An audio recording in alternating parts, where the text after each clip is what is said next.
chợ lúa di chuyển vô các bạn. Hiện tại lên cái dốc hồi nãy xe ben đổ đất đây nè, thì anh cũng có lót một số gom thêm nữa rồi.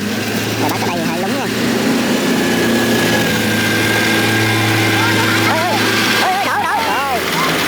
Hết trơn rồi, nửa tổ rồi. Rồi mấy chú mấy kéo sẽ vác lúa lên các bạn. Ở này cặp quốc lộ, không có cái bãi lên rất là khó các bạn. Xin mến chào tất cả các bạn, trở lại với kênh của mình nha. Thì hiện tại mình đang có mặt ở tại quốc lộ 61 ở Bến Nhất Dòng Ghiền các bạn, hướng đi Rạch Giá các bạn ơi. Hiện tại này mình gặp với mấy DC 105 đang thu hoạch lúa ở đây. Tại vì mấy anh buổi sáng mới xuống đồng mà gặp cái dốc này khá là lúng rồi các bạn ơi. Quá trời. Mấy trăm đã nằm xuống cái đồng mới chạy được có mấy mét mà lúng quá lúng rồi các bạn.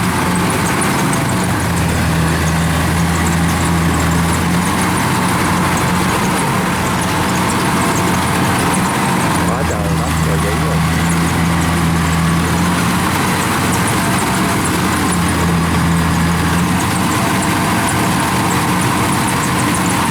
Đi kìa, ông xuống ông đẩy luôn các bạn.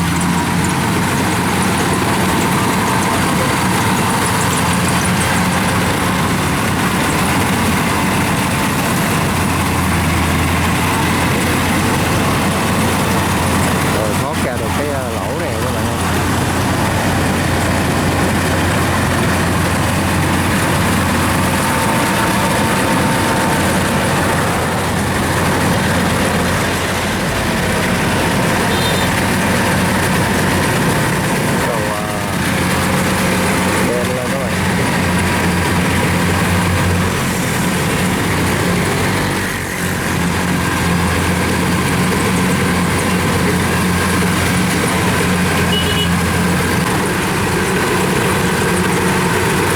Đồng ở đây thì mới mở cái này các bạn ơi. Mấy cái này mới xuống thả dạt đầu tiên luôn.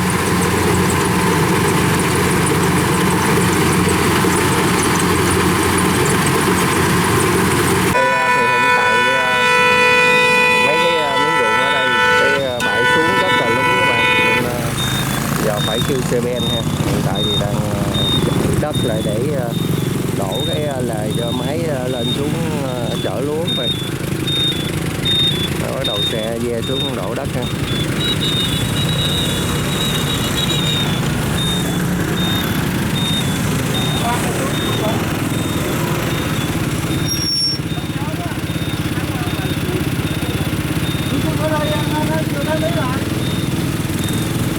Bắt đầu đổ đất xuống rồi.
quá dữ.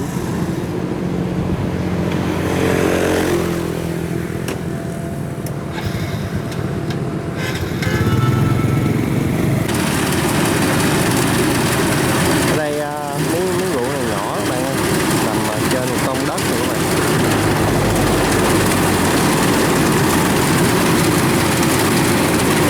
Ở cặp lộ này không được rộng thôi.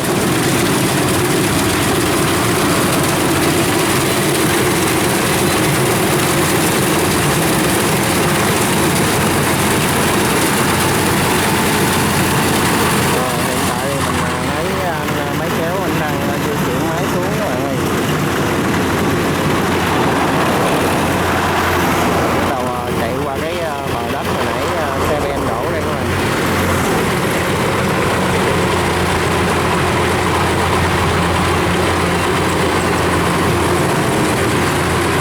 Bắt mới đổ xuống một cái rồi.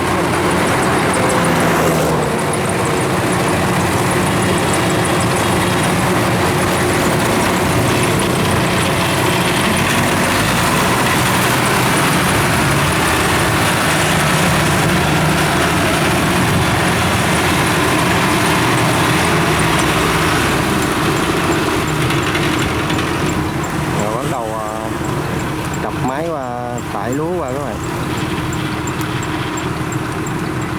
Sau khi chiếc máy kéo đã chạy xuống thì hai ông anh chủ đất này sẽ tiếp tục sửa đường này các bạn ơi, để ngồi máy sẽ kéo lúa lên đường này.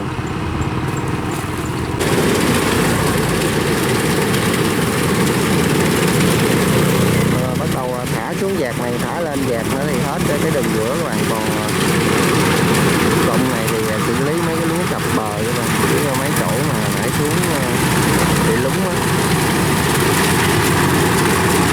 Máy này thì lúc trước mình cũng có quay rồi các bạn ơi. Máy này ở kênh 11 các bạn, ở giáp với bên Tân Hiệp đó các bạn.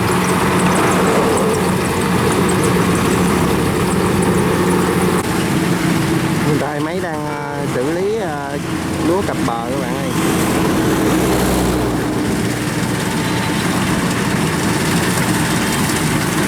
Máy kéo anh đậu đây bích đường.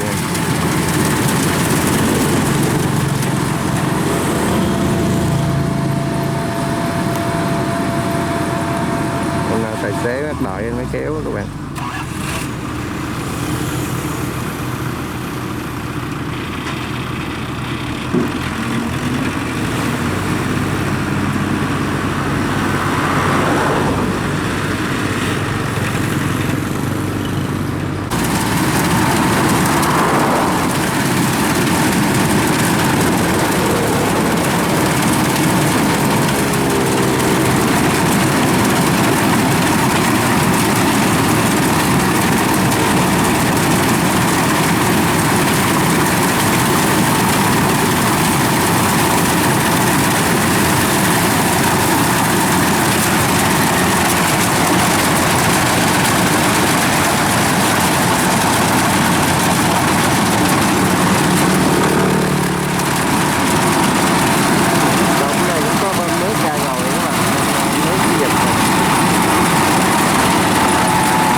gom để lót thêm mấy dốc các bạn.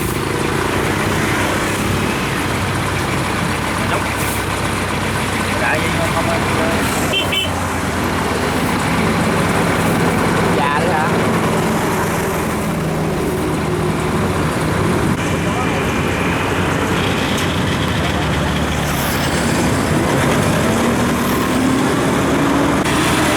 Kéo này mới có chắc lúa ở khúc sau mà nên chạy nó chỗ lúng lúng nó nỏng đầu luôn các bạn.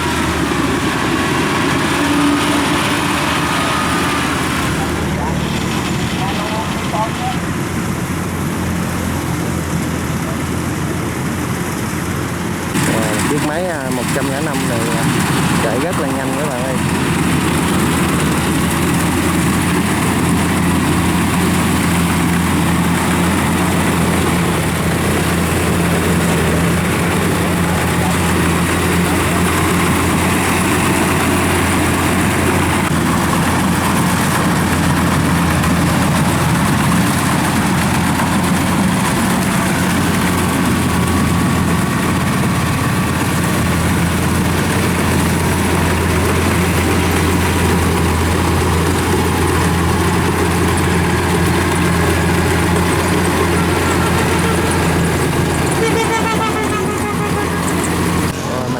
Xem chiếc máy kéo đang chở lúa di chuyển vô các bạn.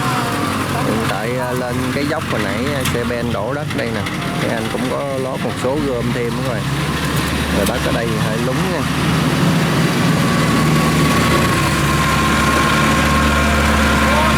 Ôi ôi ôi ôi đổ rồi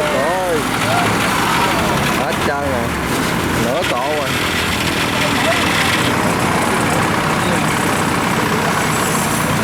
Qua lúng mà đất mới đổ nó không dễ.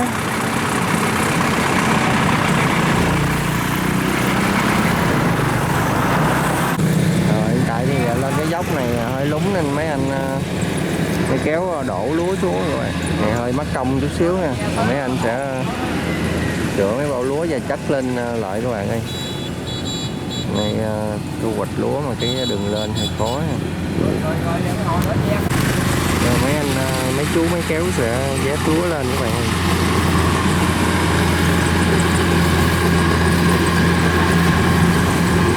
Cái này cặp quốc lộ không có cái bãi lên rất là khó các bạn.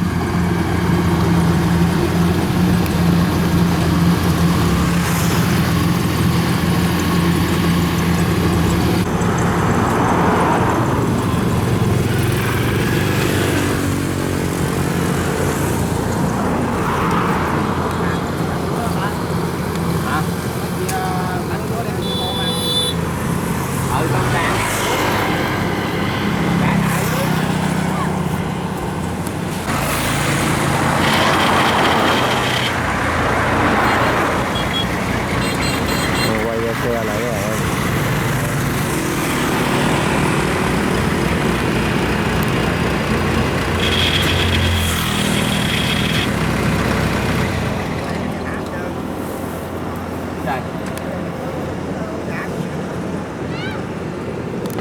Sau khi đã chất lúa lên thì máy sẽ di chuyển chở lúa vô các bạn ơi.